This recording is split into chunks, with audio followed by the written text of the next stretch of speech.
J'avais bien suivi, vieillot.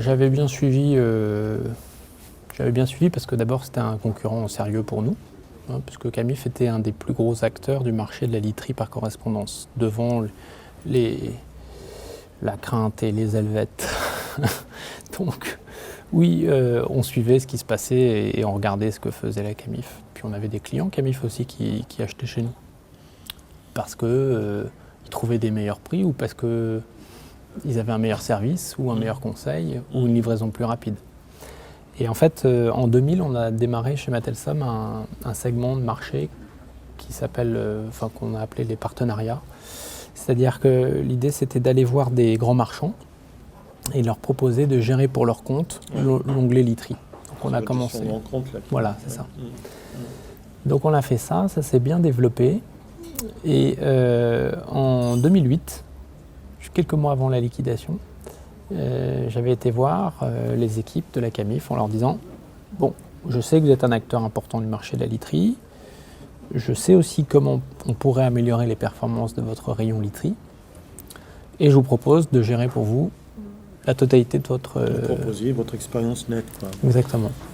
Est-ce que c'est réducteur de dire que la Camif a échoué parce qu'elle n'était pas positionnée sur le net? Est-ce que ça suffit? Non. Il y a beaucoup de raisons. Il y a beaucoup de raisons pour lesquelles qui ont conduit à ça. Et je pense que beaucoup de gens s'attendaient à ça, même si ça a été peut-être plus brutal que ce que les gens pensaient, que peut-être que tout le monde pensait que ça serait soutenu plus longtemps, etc. Mais il y avait pas mal de choses qu'il fallait changer pour que l'organisation Camif, le gros paquebot, le gros navire, et c'était pas simple, hein, parce que quand vous avez Internet qui débarque comme ça et qui va très très vite, ça surprend les organisations, même celles qui ont anticipé, parce que Camif a été parmi les premiers VPCistes à créer un site internet, sauf qu'ils ont raisonné le site internet. Je suis tombé encore l'autre jour sur un article d'un directeur informatique de la Camif qui disait pour nous, le site internet, c'est comme le Minitel, quoi. Ça montrait sa vision des choses, c'est-à-dire que c'était un canal de commande. Sauf que Internet, c'est pas du tout un canal de commande. C'est très très limitatif de voir Internet comme un canal de commande. Internet, c'est très très vaste, il y a plein de choses. Qui se dotait de... Voilà, et donc je pense qu'il y a eu plein de raisons. Je ne vais pas revenir dessus parce que je pense que tout le monde a son idée sur les raisons de la chute. Toujours est-il qu'en fait, quelques mois avant, on avait fait une proposition et on avait travaillé avec les équipes pour élaborer un contrat de partenariat avec la Camif. Et puis pendant 2-3 mois, on n'a pas eu de nouvelles et on s'est dit bon, c'est pas très bon signe. L'idée, c'était de faire bénéficier de votre expérience. Voilà, c'est ça, hein. Parce que nous, on avait investi dans un entrepôt justement spécialisé pour la literie à Vernouillet, près de Dreux, en Eure-et-Loire. Parce qu'à un moment donné, la literie est une activité très spéciale. C'est-à-dire que le matelas ne se stocke pas comme un produit standard, parce qu'il fait 140-190 et la palette standard, c'est 80 par 120. Et à partir de là, tout est changé. Hein, donc vos largeurs de lisse dans vos racks ne sont pas les mêmes qu'un entrepôt standard. Donc les largeurs des allées non plus, parce que quand vous avez un Fenwick qui va chercher la palette, s'il ne peut pas tourner la palette parce que les allées sont trop étroites, ça ne marche pas. Et vous voyez, c'est des petits détails comme ça, mais ça change tout. Ça en fait un métier spécifique.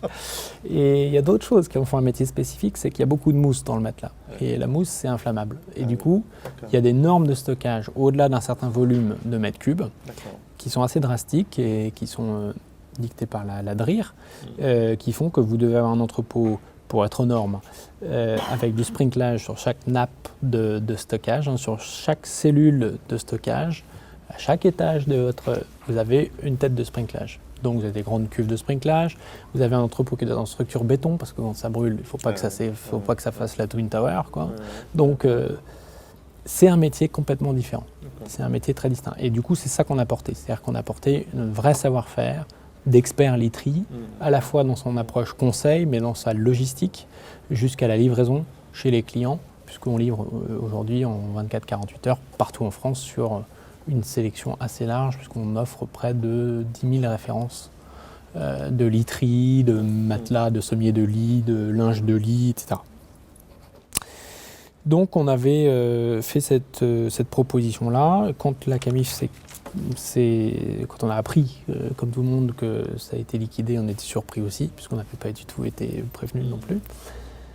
Et là, je me suis posé 5 minutes dans mon bureau et je me dis qu'est-ce qu'on fait?